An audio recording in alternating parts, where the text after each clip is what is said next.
Hello friends, आज जिस दिन मैं ये वीडियो रिकॉर्ड कर रहा हूँ तारीख है 9 जुलाई और आज गुरुदत्त साहब का जन्मदिन भी है। 9 जुलाई 1925 को गुरुदत्त का जन्म हुआ था। उनका पूरा नाम था वसंत कुमार शिवशंकर पादुकोण, मगर बचपन में ही किसी वजह से इनका नाम बदलकर गुरुदत्त हो गया था और ताजिंदगी ये अपने नाम गुरुदत्त से ही जाने गए और पहचाने गए और उसी नाम से ये फेमस हुए। गुरुदत्त के साथ काम करने वाले फेमस सिनेमेटोग्राफर वीके मूर्ति ने उनकी जिंदगी से जुड़ी हुई दिलचस्प बातें और दिलचस्प पहलू जो है वो एक वेबसाइट को दिए इंटरव्यू में बताए थे कि कैसे वीके मूर्ति की पहली मुलाकात जो है वो गुरुदत्त से हुई थी और कैसे बाद में वो उनके साथ काम करने लगे। वीके मूर्ति बताते हैं कि गुरुदत्त से वो पहली दफ़ा फेमस स्टूडियो में मिले थे जब वो फेमस स्टूडियो में असिस्टेंट कैमरामैन के तौर पर काम कर रहे थे। उन्हीं दिनों अपनी फिल्म बाजी बनाने के लिए देवानंद की नवकेतन फिल्म्स ने वो स्टूडियो किराए पर लिया था और इस फिल्म को डायरेक्ट कर रहे थे गुरुदत्त साहब। गुरुदत्त और देवानंद जो थे वो आपस में दोस्त थे अपने स्ट्रगल के दिनों से। तो गुरुदत्त ने कहा था जब मैं डायरेक्टर बनूंगा तो देवानंद तुमको मैं अपनी फिल्म में बतौर हीरो साइन करूंगा, और देवानंद ने कहा था कि अगर मैं इंडस्ट्री में कामयाब हो गया और जो मैं पहली फिल्म बनाऊंगा उसका डायरेक्टर मैं गुरुदत्त आपको लूंगा।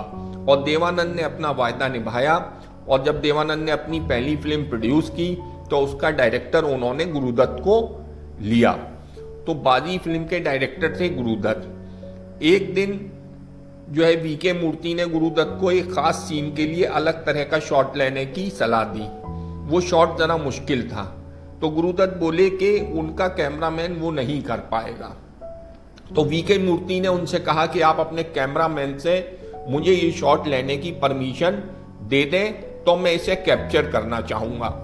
गुरुदत्त ने कहा कि आप 2 से 3 टेक ही ट्राई कीजिएगा, ज्यादा टेक न लीजिएगा। लेकिन वीके मूर्ति ने वो शॉट एक ही टेक में ओके कर दिया था।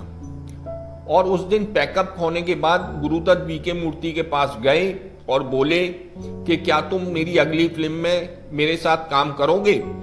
और इस तरह गुरुदत्त का जो है सफर वो वीके मूर्ति के साथ शुरू हो गया, या यूं कहें कि वीके मूर्ति का सफर गुरुदत्त के साथ शुरू हो गया।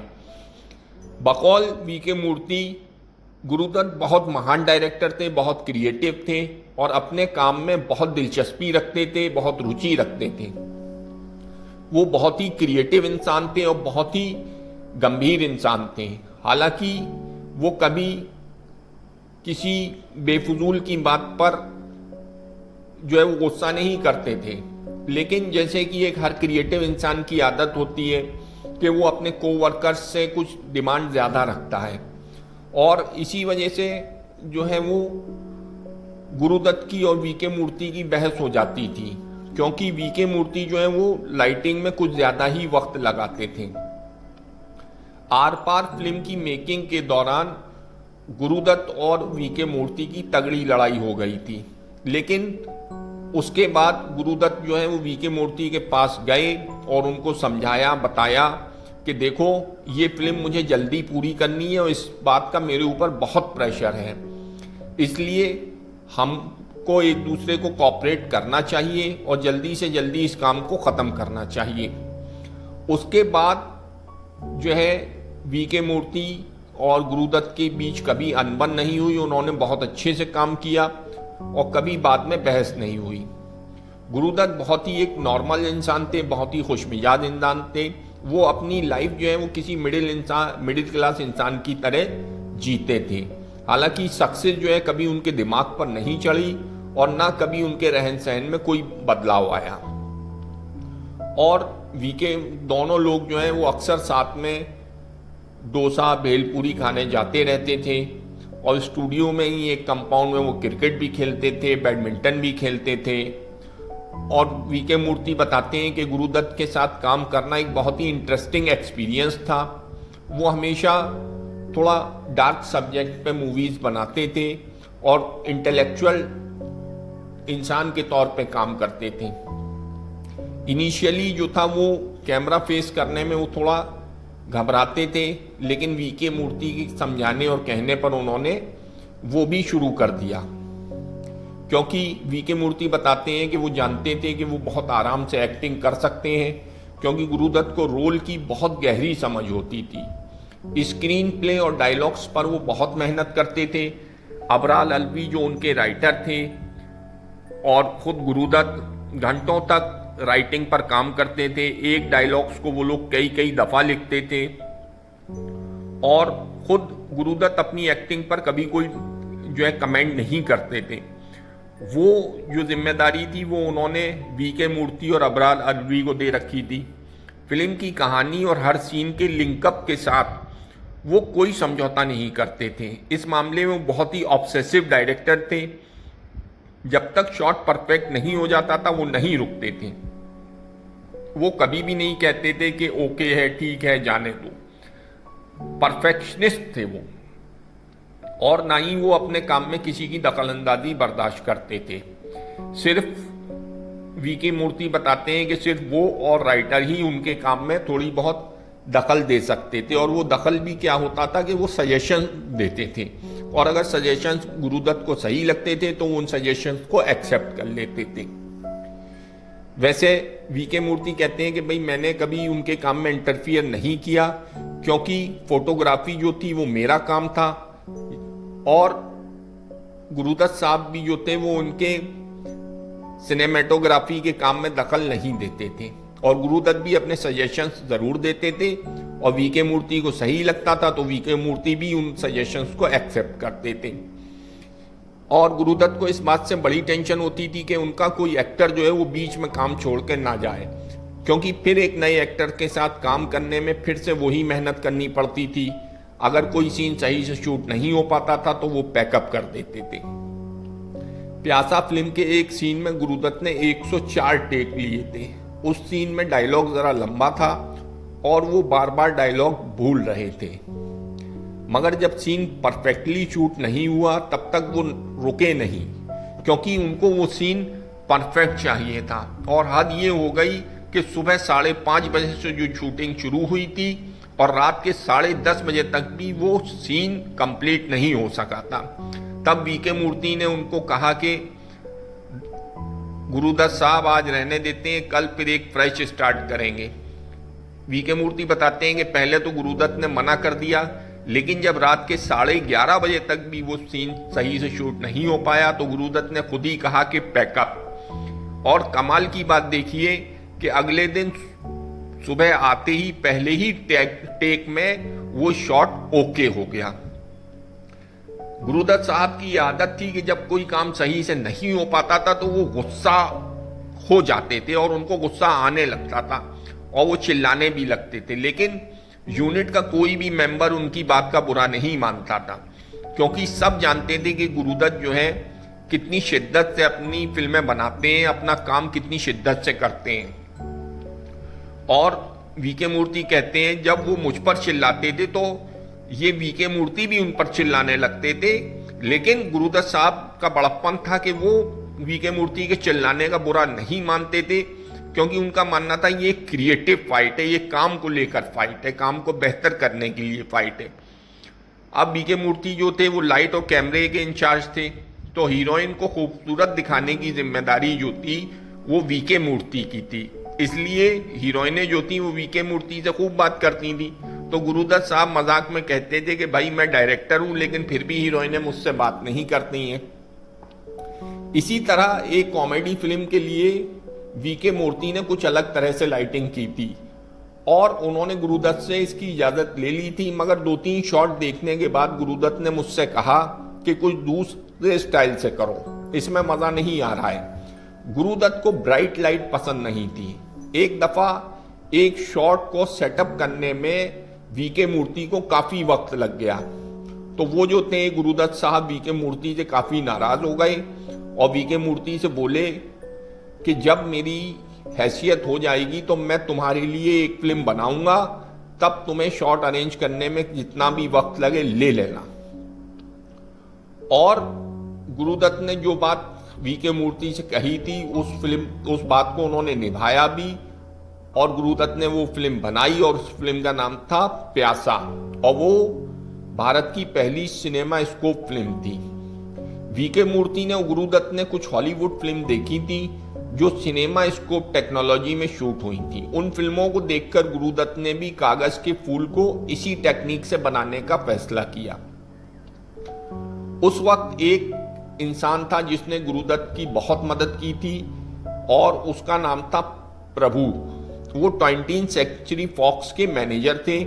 20th सेंचुरी फॉक्स वाले भारत में एक फिल्म शूट करने आए थे और शूटिंग खत्म होने के बाद वो लेंस को अपने भारत वाले ऑफिस में छोड़ गए। क्योंकि मिस्टर प्रभु की गुरुदत्त से अच्छी खासी जान पहचान हो गई थी, तो प्रभु ने गुरुदत्त से कहा था कि अगर आप चाहें तो इस लेंस को ट्राई कर सकते हैं। फिर वीके मूर्ति ने उस लेंस से कुछ शॉट लिए और जब उसके रशेस देखे गए तो ये फैसला हुआ कि कागज के फूल को जो है वो सिनेमा स्कोप फॉर्मेट में ही बनाएंगे। नटराज स्टूडियो में कागज के फूल का एक सीन फिल्माया जा रहा था। वो एक मुश्किल सीन था। दोपहर का वक्त था, वेंटिलेटर से रोशनी आ रही थी, तो वीके मूर्ति को वो रोशनी बहुत अच्छी लग रही थी। तो वीके मूर्ति ने वो रोशनी गुरुदत्त को दिखाई। गुरुदत्त उसे देखकर बोले कि इस लाइट को हम अपनी फिल्म में इस्तेमाल करेंगे, मगर ये काम उतना आसान नहीं था। तब 2 बड़े शीशे मंगाए गए। एक शीशा बाहर धूप में रख दिया गया जो लाइट को दूसरे शीशे पर रिफ्लेक्ट कर रहा था। फिर स्टूडियो की बालकनी का दरवाजा खोल दिया गया और इस तरह लाइट एक शीशे से दूसरे शीशे पर रिफ्लेक्ट हुई और वो बीम क्रिएट हुआ जिसकी कैमरामैन को और डायरेक्टर को जरूरत थी। और इसमें कुछ धुआं भी ऐड कर दिया गया और वो सीन सिनेमेटोग्राफी के इतिहास के कुछ यादगार सीन्स में से एक बन गया। बिग क्लॉज शॉट्स के लिए गुरुदत्त ने 75 mm का लेंस इस्तेमाल किया था ताकि एक्टर के एक्सप्रेशन पूरी तरह उभर कर स्क्रीन पर आए। गुरुदत्त पहले डायरेक्टर थे जिन्होंने ऐसा करना शुरू किया था। बादी फिल्म में उनका कैमरामैन ये नहीं कर पा रहा था, जबकि उस वक्त जो था वीके मूर्ति असिस्टेंट डायरेक्टर थे, लेकिन उन्होंने वो काम कर दिखाया था। इसी के बाद गुरुदत्त जो है वो वीके गुरुमूर्ति को पसंद करने लगे थे। वीके मूर्ति बताते हैं कि गुरुदत्त किसी बच्चे के जैसे थे, ऐसा बच्चा जो दूसरे बच्चों जैसे खिलौने लेने की जिद करता है, उन खिलौनों से कुछ देर खेलता है और फिर उन्हें भूल जाता है। वो अक्सर कोई बंगाली फिल्म देखकर उससे बड़े इंप्रेस हो जाते थे, अगले दिन उस पर काम शुरू कर देते और फिर उससे अगले दिन उसको भूल जाते थे। सिनेमा स्कोप के ट्रायल के लिए उनकी वाइफ गीता दत्त जी को लिया गया। वो स्क्रीन पर बहुत खूबसूरत लग रही थी। तब हमने गौरी नाम की एक बंगाली फिल्म बनाने का फैसला किया। उस फिल्म का हमने सिर्फ एक सीन शूट किया था, मगर तभी गुरुदत्त की मृत्यु हो गई। कागज के फूल की असफलता ने गुरुदत्त को बहुत दुखी कर दिया था। हालांकि उन्होंने दूसरों से अपने दुख को जाहिर नहीं किया। उसके बाद 14वीं का चांद फिल्म रिलीज हुई थी। वो फिल्म एम सादिक ने डायरेक्ट की थी, लेकिन कुछ दृश्य और उस फिल्म के सभी गीत गुरुदत्त ने डायरेक्ट किए थे। 14वीं का चांद फिल्म के लिए जब बड़ौदा में लोकेशन की तलाश हो रही थी, तब गुरुदत्त ने प्यासा फिल्म के लिए गीत की एक लाइन कही थी, अगर ये दुनिया मुझे मिल भी जाए तो क्या है। तो वीके मूर्ति ने उनसे पूछा कि अचानक आपने ये क्यों कहा। तो उन्होंने जवाब दिया, गुरुदत्त ने, कि मुझे वैसे ही लग रहा है, देखो ना, मुझे डायरेक्टर बनना था, डायरेक्टर बन गया, एक्टर बन गया, अच्छी पिक्चरें बनानी थी, अच्छी पिक्चर बन गई, पैसा है, सब कुछ है, पर कुछ भी नहीं रहा। कागज के फूल बन रही थी तब शुरुआत की 8 रील्स देखने के बाद वीके मूर्ति ने उनसे कहा था कि पिक्चर अच्छी बन रही है, ये किसी कविता के जैसी है, लेकिन अगर फिल्म ऐसी बनेगी तो तुम्हें 1 रुपया नहीं मिलेगा। लोग भला क्यों किसी डायरेक्टर की बायोग्राफी देखना चाहेंगे।